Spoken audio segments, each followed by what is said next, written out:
Okay, hi, this video is meant for the France section of lab for writing a conclusions section for experiment number 7, plate vibration.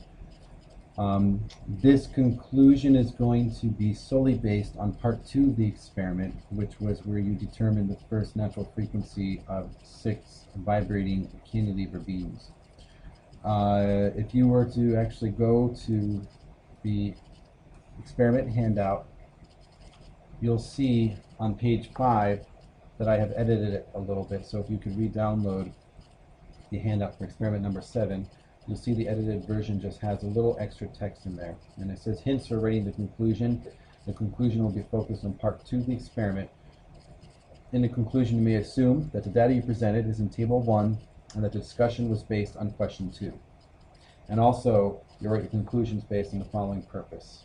The purpose of the experiment is to determine and verify the first natural frequency of 6 cantilever beams. So for each cantilever beam, you have a calculated natural frequency and a measured, and you're supposed to compare those two. So your discussion will, you'll be writing conclusion section based on this purpose and with your data having been that table comparing your calculated and measured values. And then assuming that you have written a discussion based on question 2, which should have been answered in your experiment memo. So with that in mind, if you actually go to the course website, under technical report, draft 1 link, scroll down to conclusion, you should end up right here where it says the conclusion is basically summing up the experiment. The conclusion is to be limited to a quarter page, so 1/4 of a page, single spaced. And I basically split this up into 2 steps. 1, write a paragraph that summarizes the purpose of the experiment and how the purpose was accomplished.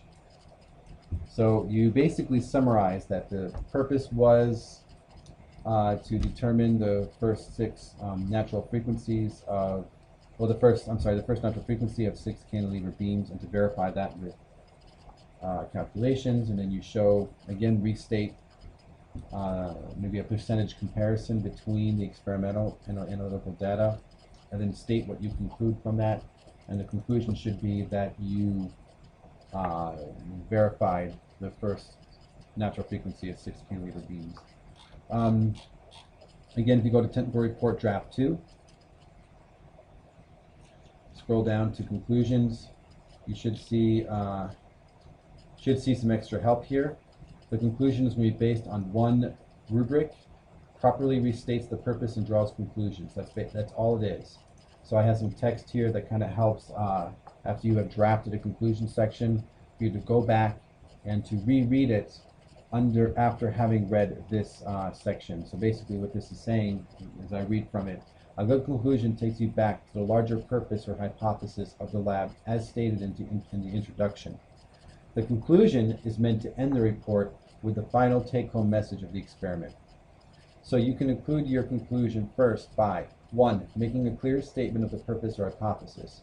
So this means for you to go back to the purpose of the lab as you presented it in the introduction. The experiment is supposed to be designed around accomplishing the purpose or proving or disproving the hypothesis. Then go back to the results and see how they led to accomplishing the purpose or proving or disproving the hypothesis. All of this should be summarized in 5 or less sentences. If you're still, there's also, if you go under forms and documents and click on technical report example, again up comes the technical report that I have put up here as an example. Just scroll down towards the end of the end of the technical report. You should see the conclusions. You should see how the purpose is restated, how the data was highlighted to prove that to accomplish the purpose, and some concluding statements from that. Okay, so again, that's all I had for this experiment, or for this video. If you have any questions, please email me. Thank you.